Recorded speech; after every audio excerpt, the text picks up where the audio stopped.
Welcome to another episode of the Blemished Beauty Podcast. This podcast was designed with you in mind. If you're ready to erase the norm and embrace the truth, come pull up a chair, grab a journal, and tell a friend that your favorite Jersey girl is back with another episode. So let's get into it.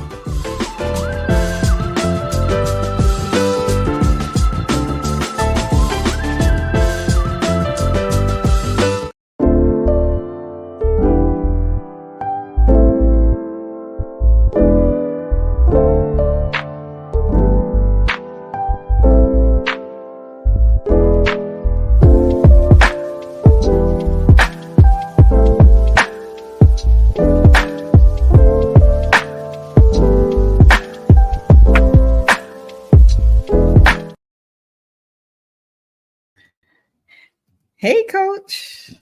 We can hear you. How are you? I'm good. How are you? I am awesome. I'm super excited about this episode. I am super excited. I'm happy to be here. This is probably a long time coming, right?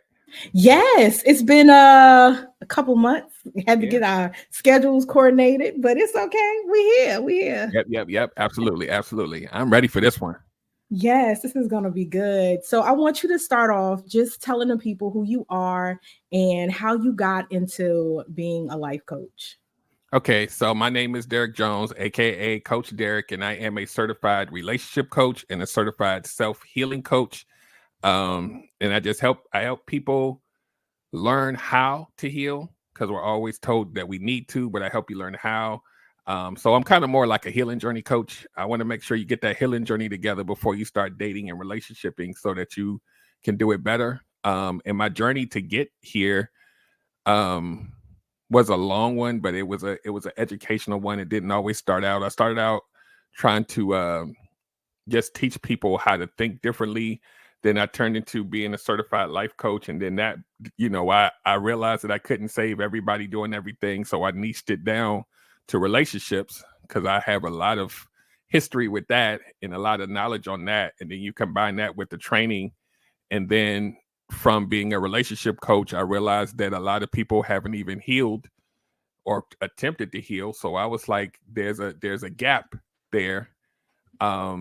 Where people were being told to heal but don't know how. So I was like, let me champion this. It's a lot. It's very emotional, but I'm uniquely built for it. So I have taken that and put that on my back to try to help people learn how to start and continue it. And the goal is to use me as a crutch to start with, but you don't need me forever. You're going to have some tools that you can have for a lifetime. And then I let the little birdies fly and do it themselves and be great. So that's what I do. I love that. Teaching people how to heal is very vital. Growing up, our older generation, they are so used to just sweeping things under the rug. They don't go to the doctor. They don't go to therapy. And you just put some Robitussin, take a nap, and you're good to go. Like, nothing wrong with you. Stop crying about it. Like, a child should be seen and not heard. So we are not able to have those outlets where we can really figure out what it is that's going on and heal from those things. So I'm excited that you have taken that journey because it's very much needed. Very much needed. Absolutely. Yeah, we're taught a lot of times that dysfunction is normal. Yes. that we're supposed to accept it. That's just who they are. And I'm like, but I don't have to stay here though. And then you have your friends and your family tell you, well, y'all cute together, well, y'all should just work it out. And it's like, wait, I'm being abused. Like, stop. That part. Like, don't let this smile fool you. This is only for the pictures. Like, behind closed doors, he's a whole crazy person. Mm-hmm. Absolutely. And then even with the growing up in church, if you are pregnant by someone, oh, y'all need to go get married. No, that is the worst. Yeah. Like, please don't fall into that trap, y'all. Don't do it. Yeah. I'm glad that we're finally starting to like really use our voices and advocate for ourselves, because we went through such a long period of time where we felt like we couldn't, because we wanted to respect the elders and we wanted to do this instead of telling people I'm hurt, like I'm hurting. Yeah. I can't be here. I need boundaries. And that even like now, like even with my mom and certain people, they be mad that you creating boundaries. And when you tell them no, they hate it. But you got to start choosing you. Yeah, you have to, because you can't pour from an empty cup. So Yeah. you have Yeah. to make sure you set that time to ground yourself.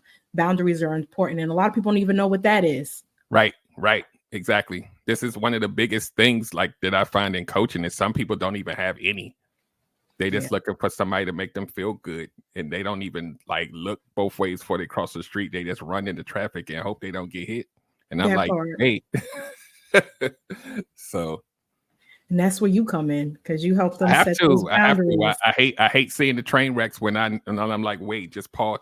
That's why the show that I'm doing is called Sit Down and Heal, because we got to chill out for a minute. Just sit and be with yourself and figure in in a lot of cases you use help with coaches and therapists, but you got to stop and look at the behavior and kind of breathe and like say, I don't like my patterns. I don't like the results. What can I do different? And most of us don't have the tools or the information because we were never taught these things. So I've taken my time and my energy and my efforts to try to, compile a lot of tools together so you can come and get one-stop shop and kind of get the things you need and then, use them, create new habits, and then go back outside better. Yeah, because your workshops are before, after, and during. Yep. You have them for solo when you're in a relationship, and then after. Yep. I try to handle everything. That's that engineer in you. It is. I gotta have processes. I gotta have it, mapped out for you because I don't want you to get confused. I want you to understand that there's a path that you're taking. And then if you have issues along the way, we can pick out the pieces instead of it just being one big conversation. You're gonna have to get past step 1 to get to step 2 to get to step 3. And if you get confused along the way, raise your hand and we'll address it. But we're not going to just give you the go heal first and then come back or go do. I can't represent my brand or advocate for you or try to help you and not give you the foundation first. Yeah, that's important. So I want to talk about attachment styles because I heard this from you and that just blew my mind. So I wanted you to elaborate on what that is and tell the people how you went about like just getting yourself fully knowledgeable with attachment styles and just give them, the whole spiel. Right. So in this journey of just my life and like becoming a coach, that now focuses on healing. And once I started looking at the process of a healing journey, and part of that process that I teach you is to go back and we go and look at your relationship patterns, right? And so it's not just the patterns of like the breakups. It's not even the patterns of what happened in the middle of the relationship, but it's who you were before you picked the person, right? And so that begets a certain amount of emotions. And a lot of us, before we meet the person, maybe our self-esteem is low. Maybe we have an attachment, abandonment issue, right? Or something that happened in your childhood, right? So before you met the person, there was a reason why you attached to them, right? And that's something that made you attach to them so deeply has nothing to do with the person most of the time. It's something that was in you before you met them, right? So when I started looking at my own healing journey and looking at my own patterns and realizing that it had an origin story that started in childhood, then I started to look at why I attach to people. And so then the study of attachment theory or attachment styles comes in, because this then teaches you why you would attach to people, and your need or craving or appetite to attach to a certain type of person a lot of times come from your childhood. So when you start digging into this, you start to look at most people's attachment styles are what they call insecure, right? The secure attachment styles means, you're well adjusted, you handle your emotions well. When you're in some place that feels uncomfortable, you know how to leave, right? A lot of us don't. A lot of us stay places too long and we don't know why. So the insecure attachment styles, just in layman's terms, you have the anxious, right? Which most of us have either been or met this person where they need constant, and I mean constant reassurance that everything is cool, that you're not going to leave. Tell me you love me before you leave. I need to know, are you going to text me? You didn't text me. It's been 5 minutes. I need to make sure that you're going to text me back because there's a fear that you might leave them. They need that reassurance from you. And that need has nothing to do with the person they're dating. It's been inside your body. Now, sometimes certain people will trigger it in you, but it's been there. And a lot of times it's been there from when you were a kid. Like if you had parents who maybe were a little untrustworthy, you know, they didn't show up for you. So you're looking for something to cling on to, and you need to make sure it doesn't leave, right? And sometimes this falls into it, like what we call an abandonment wound as a child, right? Then you have what they call an avoidant attachment style, which is layman's terms. These are people when you get too close, when they get too close, they get scared. But they also know they want to be in a relationship, right? So it's a push and pull, right? When it gets too heavy, they run, but then they come back because they know they want it and then they run. So you're always chasing them. So I'm going to go to the third one real quick, and I'm going to tell you what happens with most relationships, even though in theory it should not work.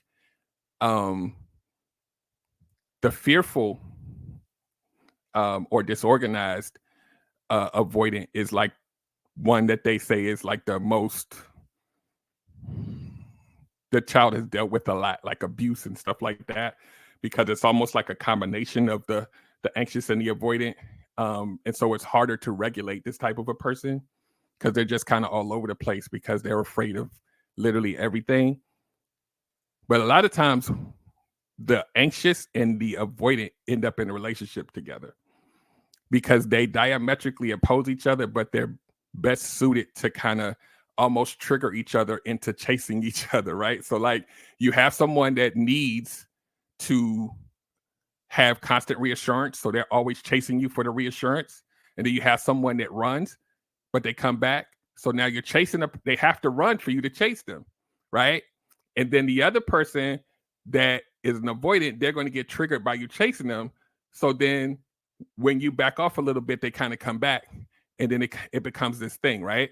And so one of the major ways where we can see a lot of this behavior is when you have arguments, right? You have when you have conflict, right? So this is one that a lot of you are going to resonate with. So like the anxious partner will want to solve the problem right now, right? The avoidant is the one that's going to need some time before they come back and re-engage, right? But it's a push and pull for both of them because the anxious one is trying to pull the other one in to fix it. The other one is trying to detach so that they can regulate themselves to come back.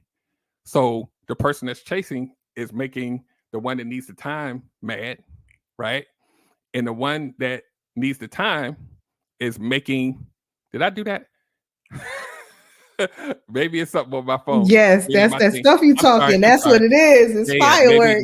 Maybe what I'm saying is explosive. So that's everybody's brain. So the person who needs it is also getting triggered because they feel like the other person is abandoning them. So they're always going to fight until they understand about each other how the other works, right? So the person that's running has to say, this is not about you. I need this time for me so I can regulate myself, because the person that's anxious is going to always think it's about them. Why? Because they felt that way as a kid, right? That has nothing to do with the partner. But when they get together, it almost feels amazing because you found somebody that's, you know, if that person does give you the reassurance, then you feel good, but they also run from you when it gets too much. So it's like, it's this thing that shouldn't work. But if you do the communication, you can work around it and kind of, you know, make each other more comfortable with that dialogue. But most of us don't do that. We'll deal with the conflict, and sometimes we will just not advocate for ourselves. We be quiet and hope it goes away until we have argument number 500, and we still, by the time that happens, we just normalize it or we leave. So I know I said a lot. That is so true, because I recognize me with an anxious attachment style. And as you're saying it, I'm like, yeah, that's me. Like, yeah, I want to fix it. I want to do this. I want to do that. And I would always take it personal. And it's like, now that you're saying it, it's like, oh, Yeah, Okay.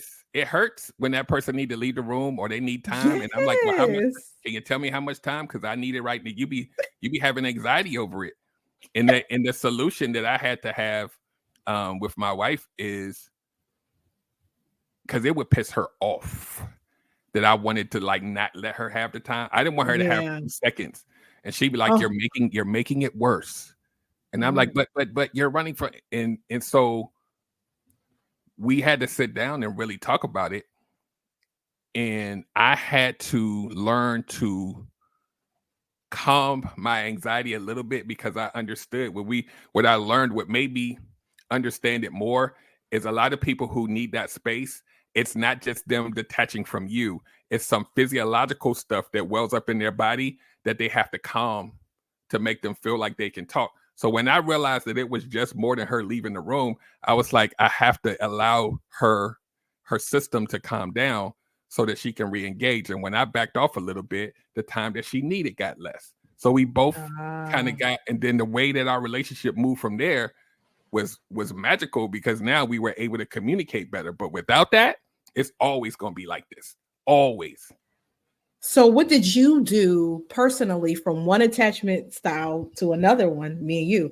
What did you do to kind of like calm your self down? So Was here's this the thing. music?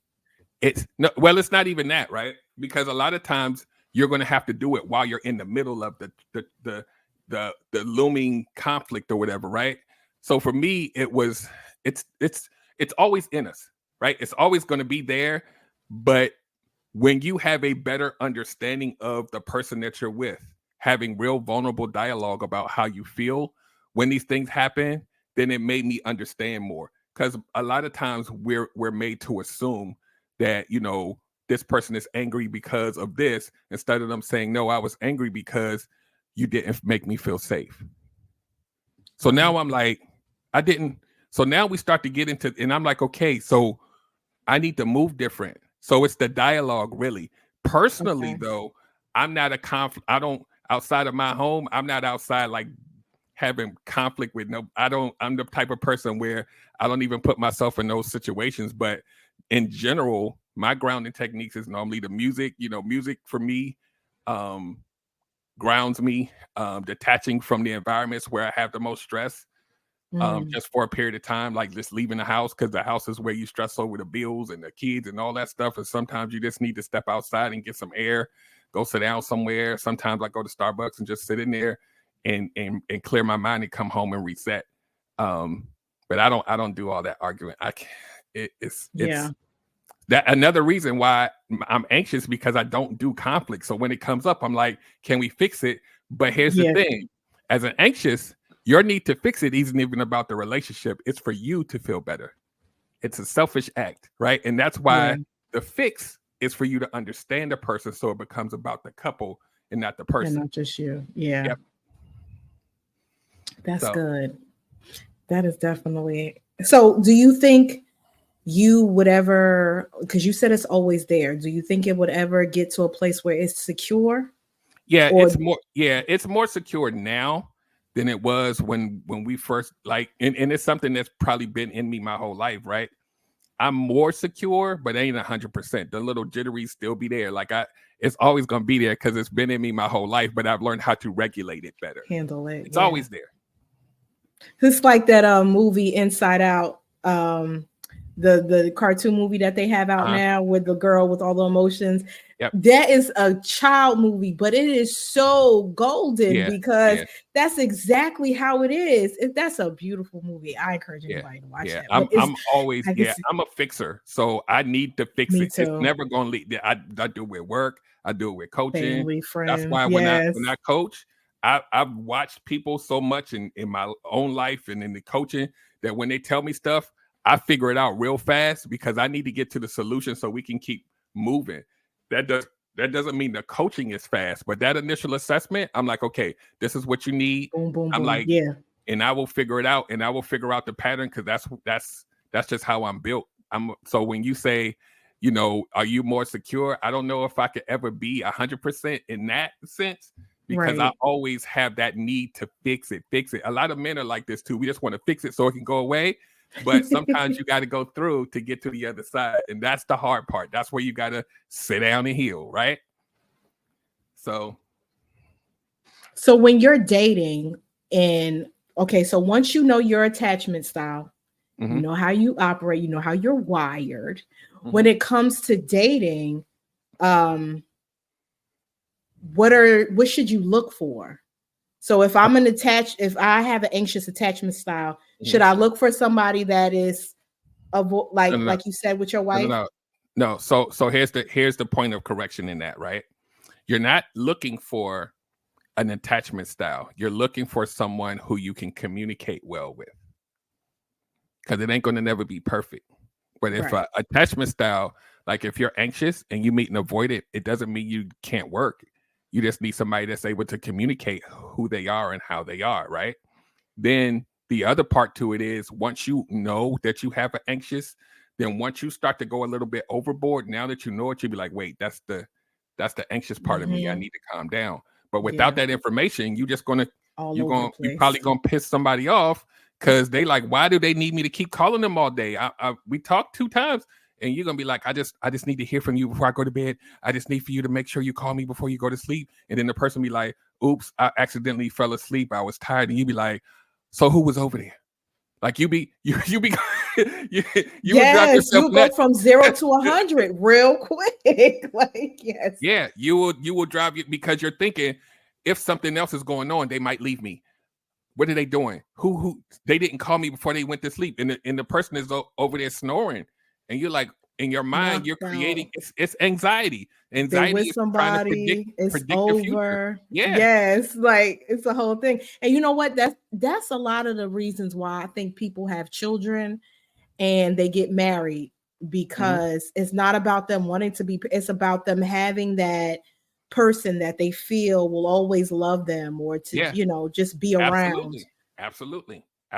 And that's also dangerous, because if let's say you have that abandonment wound and you were extra anxious person and you got married to somebody that didn't run away from you, you still don't have like that proper communication in the middle, because it's really still all about you.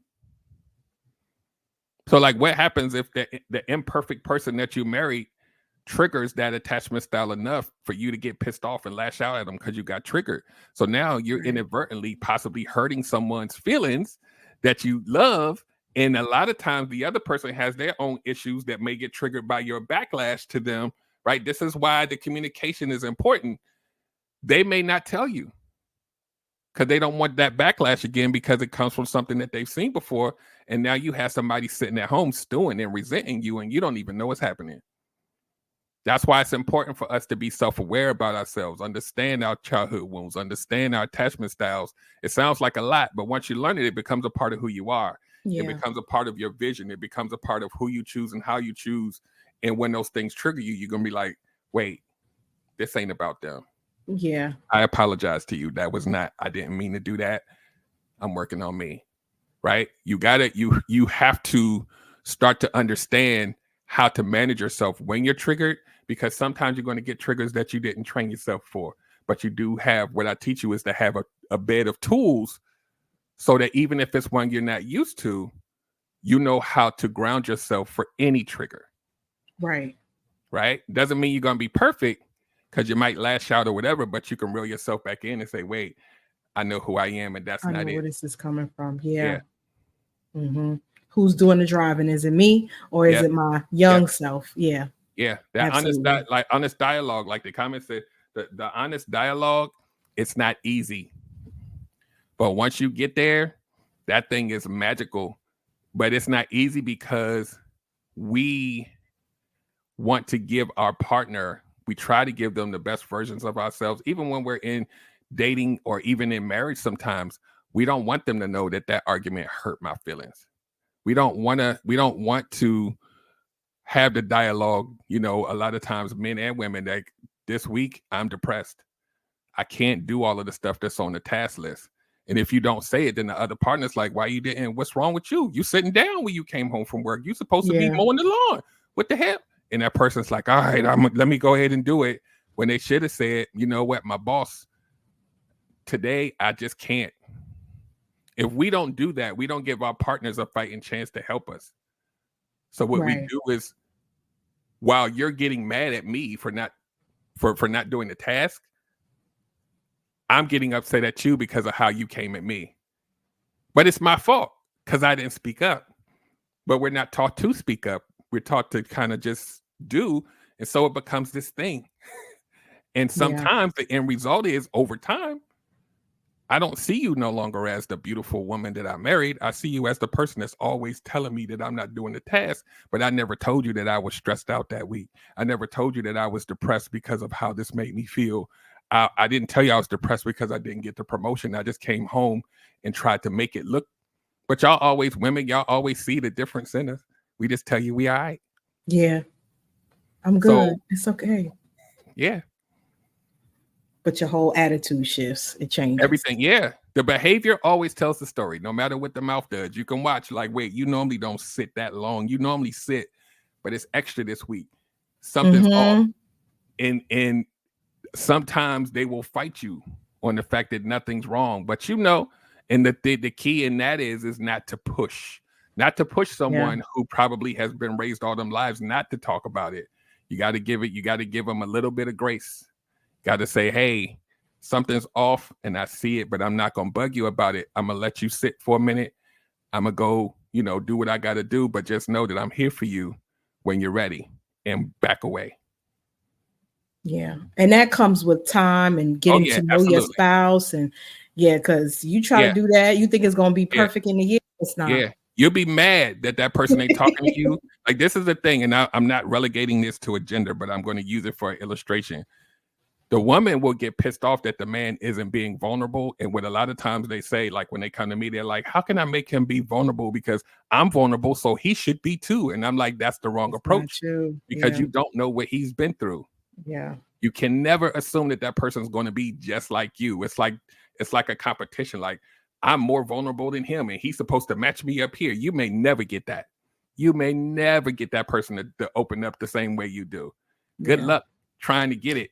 There's some people that's lucky to have men that are like openly vocal like that, but it's not most of us. We're not conditioned that way. We'll give you cues, but we might not give you the whole 20 paragraph story. We'll give you some cues. Like, if I'm depressed and you see my behavior change, I might say I'm tired. You're going to have to see how, and you may not get any more than that, but something's off. Let that tired be your cue to kind of slow down a little bit. Because this is different now. So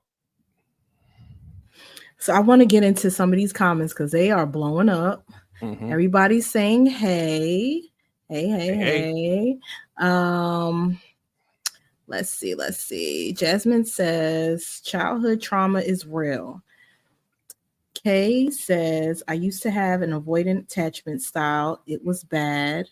She also says she loves how you are breaking this down. Thank you.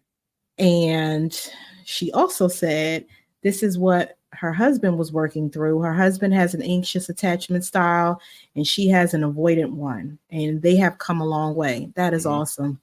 She said your content is gold. She also loves Inside Out. Boogie says she did that. She said thanks to you. She is quoting you. You're not looking for the attachment style. You're looking for someone you can communicate with. And that's gold too, because a lot of the times when people get into relationships, they look for the tangible things. And all of that stuff is going to fade. Like the body, the physical, all of that stuff. But can you talk to the person when y'all sitting at 80 and nothing else is working? Can y'all still have a conversation? Can y'all laugh? Can y'all be friends? These are the things that's going to keep y'all together for umpteenth years. Yeah. And real quick, let me piggyback on that real quick. So here's the thing, right? When in coaching, right, people will come to me looking for a magic pill. They're looking for this magic math calculus problem that's going to get them the results they want, right? When you start to look at even like attachment styles and all of this stuff, you be like, I'm trying to find somebody who's not avoidant. And then you will drive yourself nuts with the specifics, right? Having the knowledge of all of this stuff is to help you have better discernment, right? But when you're outside, forget the calculus. because now you have to trust your instincts and your discernment and your boundaries to find somebody that aligns with you.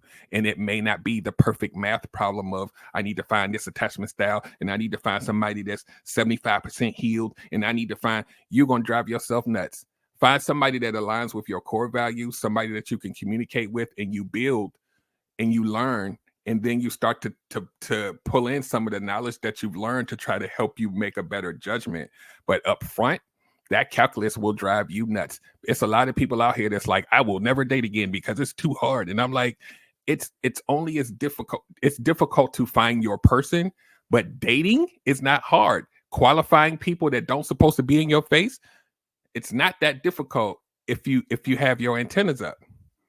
So I know you was going through the comments. So let me. No, I love that because, we have these lists and all the things, and it's like at the end of the day, perfection is not true when it comes to relationships. Like you said, it has to be easy. It has to be organic. But you have to be able to talk to the person and all of those core values. And a lot of people don't even know that. They don't even know their core values. Yeah. He got to be 6 feet and he got to do this and he got. Okay, then what else? Yeah. Can he talk to you? Does he respect you? Does she give you peace? Like, it's just so many different things. And in social media doesn't make it any better because what are you bringing to the table versus what are you bringing to the table? It's just all of these different things people are listening to, and they have gone so far away from the real organic reason why we should come together as a man and a woman. Yeah, a lot of people don't like me because they come to me for relationship coaching, and I'm like, I'm not giving it to you until we talk about who you are. We got to talk about how you arrived to the point where you needed coaching, and a lot of that work is in that healing space. It's in the healing journey, which most of us haven't done or started or even know how to do. I can't teach you dating if you don't even know who you are. You cannot possibly have boundaries if you don't know who you are. How can you have standards against a person who's just functioning in society but doesn't know who they are? And then you're tasked to find somebody to align with a fake you. Yeah. Like the world doesn't even know a lot of people that I meet that are like over 40, over 50, over 60. You ask them, what are they interested in? Or what are they be like, wait, I don't know. I have never thought about it. I've just been living my life being the best mom and being the best employee and being the best whatever. I don't even know what I like. And then it's like, okay, so if you don't know any of the tangible things about yourself, how could you find a mate that fits you? Right? It should be impossible if you don't know any of the things about you that would make you like a great partner or a great human being. You don't know anything. That's a lot of people. A lot of us, we were taught to honor, what our parents wanted us to do, and we wanted to fit this mold. And I want to be a cosmetologist, but they making me go to college and now you become this person that doesn't, over time, then you have kids, and now it's the schedule, and years go by and decades go by, and then it's like, who am I? A lot of people, if you notice, a lot of people who are starting businesses for the first time are like over 40. They're like, finally, I don't have to listen to my mama no more. Now I can go do what I want to do. Right. So it's a lot. Yeah, because we've been trained to play these roles and not just live in who we are as people. Yeah. Like when you go on a job interview, the first thing they ask, tell me about yourself. You're like, oh, I'm a mom, I'm this, I'm that. And then you dating people the same way. Like, okay, I'm a mom, I'm this, I'm that. Okay, but you also like quiet. So why would you date somebody that's noisy? You know what I'm saying? But because he looks a certain way, I'll tolerate it, or I'll let that slide. And then the same reason that you didn't like him, it'll be the same reason y'all break up 4 years from now. And you knew that from the beginning. Imagine a world where you're all the things that I just said, right? You don't know who you are, but you've learned how to function in society. But you also have childhood wounds that are unaddressed underneath it. And then you go outside and you're supposed to find your person. You know what you're going to find? More than your person, you're going to find somebody that helps you make those things feel better. Not someone that aligns with you. Someone that makes all of that life stuff feel better. They make you smile. They make you feel tingly when you see them. That means more than you asking questions. That means more than you trying to vet them. You need that like you need air because you've been doing life so long. And then when you get into that situation, and sometimes you find out that you're not compatible, maybe years later, and you're like, damn, I got hurt again. Yeah. But that's why I have to ask people when I coach them, I need to know who you were before you met them. You can talk about the narcissist and you could talk about all this other stuff. Who were you before you met them? That's where the real meat is, because if you don't figure that out, you will repeat history because you are still starving for something. You're always going to have an appetite until you understand why you're so hungry for the thing. Because that appetite will supersede your logic. You need it because we're talking about trauma. We're talking about hurt. So you not feeling like that is more important than you trying to find your person that aligns with you. You need someone there. That is now your coping mechanism, not your partner. So it doesn't surprise me that a lot of these relationships don't work because the foundation is built on that. Yeah. And notice, I didn't talk about the person you met. I'm talking about you. You. That's enough all in itself. And then you, like you were saying, it's very true because you'll eat anything when you're starving. Like when you have, like you say you want baked mac and cheese and you can't really do it right now because you just got off work, you tired or whatever, but you hungry, you'll settle for a grilled cheese, knowing that you wanted baked mac and cheese. So that's the same thing as dating. Like if you're not healed, you're going to end up with something just to have something. Knowing good and well you wanted something else or you deserve something else. When you're starving, you will accept crumbs, right? Yes. And here's the thing. If you're willing to accept crumbs, the players don't have to really work hard at playing you. They just need to give you a crumb, right? And you're done. Boundaries gone. Standards gone. You just need a little crumb because you've been hungry probably since you was 10. Not 10. 10. Like literally 10, maybe 5. This is childhood wounds rearing this ugly head. It's been with you your whole life. It's been picking your dates for you. That little 10-year-old girl is in there like, I need somebody that doesn't leave me. And then you looking at your resume of relationships and you like, okay, I picked this one because I didn't want somebody to leave me. I picked the next one because I didn't want somebody to leave me. That's the origin story. So now we start to see the pattern. We go all the way back to where it started. And you be like, wait, this was always here. Wow. And then that's hopefully when you get the revelation that you got to heal. Hopefully. But it doesn't happen to most of us because we get addicted to the Band-Aids. Like we need something quick to help us feel better. We need to have somebody there. Some of y'all can't lay in your own bed by yourself for more than 2 weeks. You need to put somebody else in there. You need to have somebody in your face. You need to go ahead and get your validation from the social media and the dating apps. You just want somebody to tell you beautiful every day. Now you got 30 dudes in there every day talking about, hey, you're gorgeous. And you're like, thank you. I don't want to date none of y'all, but I need to feel like I'm somebody. Yeah, it's so much stuff that goes into it. Yeah. Yes, it is. And I was going to say that too. A lot of the times people are like that because they don't like to be alone. That's when you really, because when you're alone, and like they say, an idle mind is the devil's playground. That's when you know, okay, it's time to heal. But people don't want to hear that. So they rather just have the noise. They rather just have the person so they don't have to think about, all right, I have some work to do. I got to do this or I got to do that. And they just cope with other things. And that's why the healing journey and the healing process is so amazing, because part of it is you learning how to sit by yourself, right? So if you could find peace being by yourself, then it doesn't become the thing that you chase.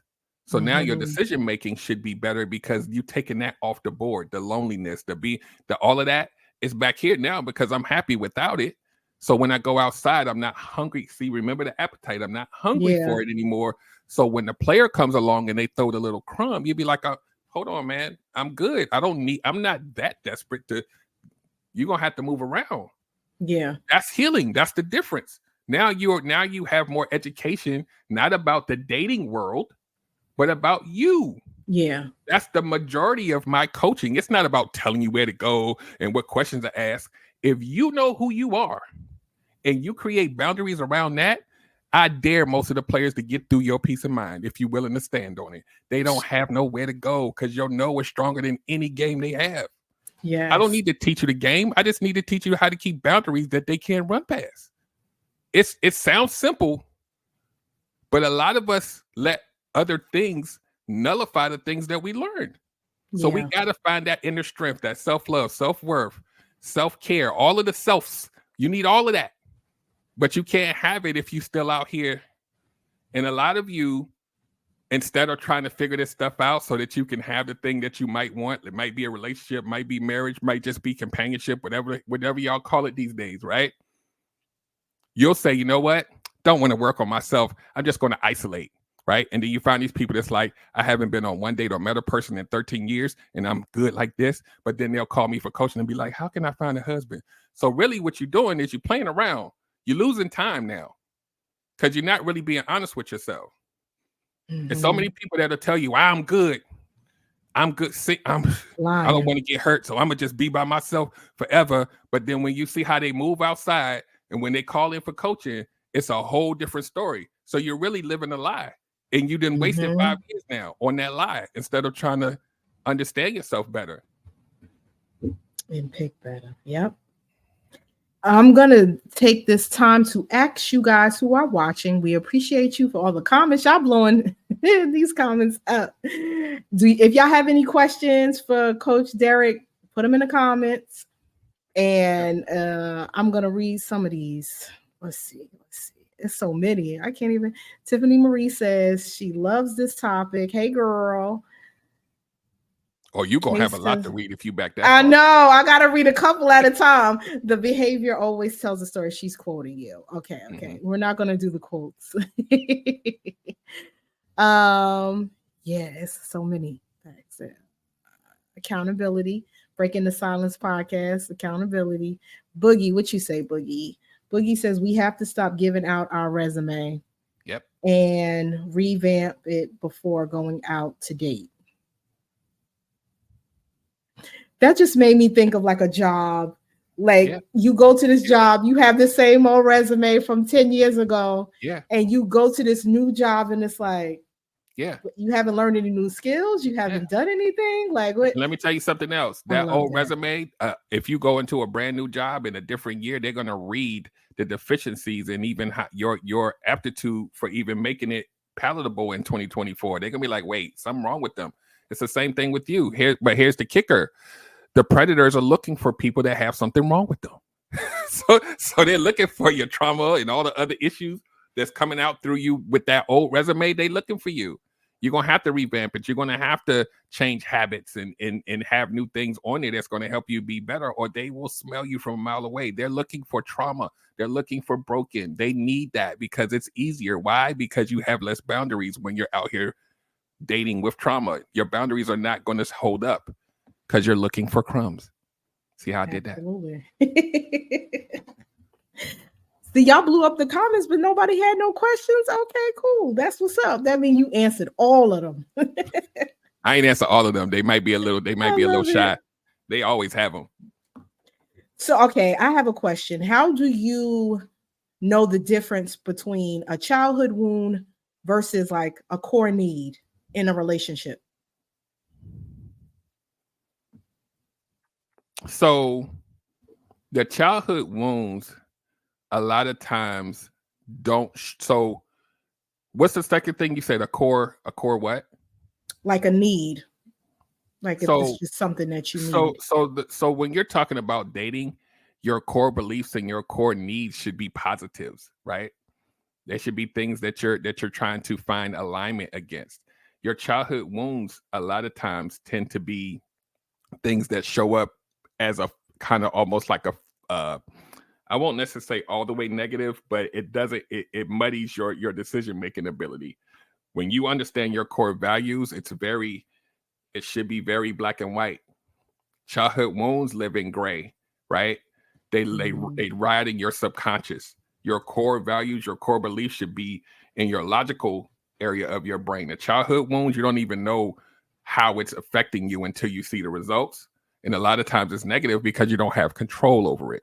You don't even know a lot of times where it's coming from. So a lot of times the output is negative because you're going to pair with people that don't necessarily match you because you're looking for those crumbs. You're starving for something that you might not have gotten from your parents most of the time.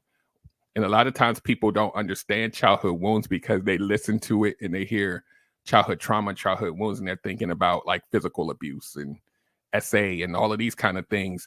And those are big T traumas, right? But the little T traumas, we don't really call traumas. We just say that's just how my parents were, right? And so an example of little T trauma is my childhood wound, which is having two emotionally unavailable parents, right? That affects how we pick. But we don't call it a wound. We don't call it trauma because it doesn't sound serious. Because you could say I had a great childhood. Both my parents were in the house. They supported me. They did the things, but I never heard I love you. Never got a hug.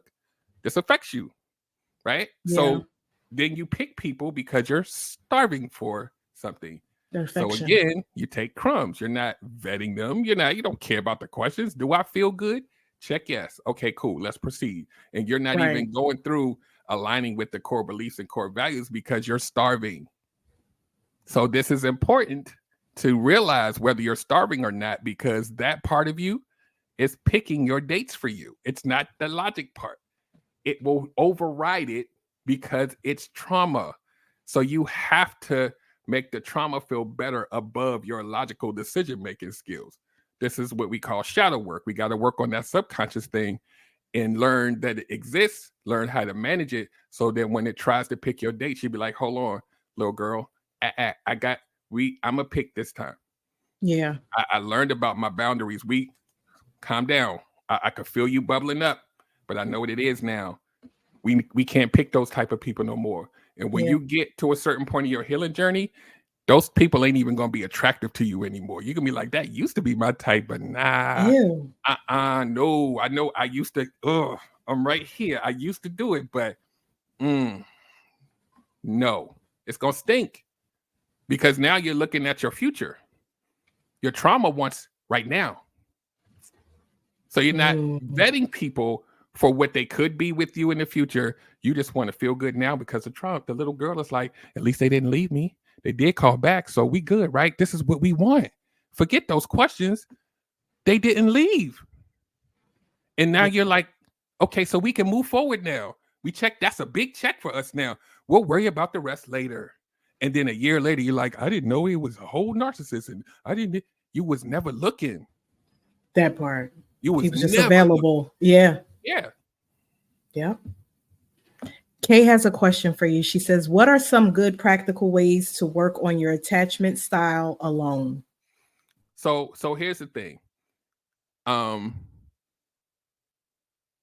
you identify like what's most likely your attachment style, and some of us are writing between a couple, right? The biggest key here is not just identifying and understanding, because once you identify it and understand it, you're going to have like a certain thought process, right? Like now, oh my God, I'm anxious, right? And so now the epiphany, oh my God, I'm anxious. The second phase is to understand why you're anxious. So now you're going to go back in time and say, when did I start being like this? Right? And so I couple attachment styles with the shadow work courses, those two that I have, because they go hand in hand. Because when you start to go back, the shadow work is going to teach you about the childhood wounds that could have led you to the attachment styles, right? This is all individual work. Once you put those two things together, you can't unsee it. So when you start to move around, you're going to see yourself move in this way again, and you're going to catch yourself now because you have new information. When you go out and you date people, you're going to catch yourself now because you have new information. Once you're able to regulate it better, right, and manage it better, then you start to move out of the anxious part of it, right? You start to move out of the avoidant part of it, because now you're like, okay, I want to run, but I always run. Let me give this one a chance. Let me calm down. This is all by yourself, right? So it's a process. It's habit changing. So it doesn't happen overnight. This is why I do workshops, because you can go back and replay them when you forget stuff. Instead of always saying, I need another one-on-one, I need another one. Go back and listen again. The meat is always there for you forever 2 months later, you might need to go back and get a refresher with new eyes because you learned something new about yourself. Let me go back. And a lot of people don't look at my, don't replay my workshops once. It's more like 4 or 5 times a piece. Yep. So I hope that answered your question. It's really about self-awareness more than it is about the attachment style. That's awesome. Well, I want to thank you so much, Coach Derrick, for coming on here and gracing our couch with this informative information. I know I am just blown away. I know everybody else is like loving this. So I appreciate you for coming on here and taking the time to talk to me. I appreciate you having me. This was fun. You know, I like running my mouth. So I'm good here. You know, if you want to have me back, I'm available. Awesome. So I'm going to give you a few minutes to tell everybody where they can find you and get these workshops and get this good relationship gumbo coaching. I'm going to give you the floor now. All right. I appreciate everybody who's been listening live and the people that will listen later. My name is Coach Derrick, and I am a certified relationship coach and a certified self-healing coach. So I emphasize healing above all else. And I teach you how to heal instead of just telling you to heal. And where you can find me is my website is www.relationshipgumbo.info. And that is where everything spawns. So I have the workshop library, which if you don't know where to start, you can message me through the site and I can help you qualify you. There's a button that says qualify me and I can tell you where to start. Or if you know where you need to start, find the one that you want and you pick it. And once you pick it, I'll see that you picked it. And if you have questions along the way, I'm still your guide, right? The key here is for you to build an independence in your healing journey so that I can help you, but I'm not your crutch. So when you finish it, then the little birdie wings fly and you don't need me. But if you do, you have the resource materials that you've learned along the way at your disposal at any point in time, right? So that's number one. Number two, I have a free coaching community called Coach Derrick's Healing Hub. This is all through the site. This is free. All you do is create a profile and you go in there and we do free Q&As every week for the most part, every Thursday. There's ebooks there. There's a whole, like you just click on everything. I got ebooks on there. I got the workshops. I have the Healing Hub. I have a new online show on TikTok that originates on TikTok that's starting this Tuesday called Sit Down and Heal with Coach Derrick. And we're going to just go through some healing topics. It'll feel like a podcast, but it's on TikTok. And when it's finished, then I will send it over to YouTube for the replays. And yeah, just stay tuned. There's more stuff coming. One-on-ones are available as well, but you got to qualify for that because everybody's not ready to be coached. But the workshops are a la carte. You can get those if you want, when you want to, whether you talk to me or not. So I make it real easy for you. So don't assume anything about coaching. Don't assume anything about pricing until you go to the website. All of your objections have been sealed. I'm an engineer. So I think about your questions first before I do anything. So I got you covered. So that's all I got. I know that was a lot, but I offer a lot. So come get some. I love it. So I want to thank you guys for tuning into this live. I hope you found it to be an amazing episode. And as always, you guys, I want you to go out there and spread love, show grace, and shine bright. And until next time, bye. We hope you enjoyed today's episode, and don't forget to leave a review. You can follow Shira on all major platforms and on YouTube at Shira Renee 510. Until next time, spread love, show grace, and shine bright.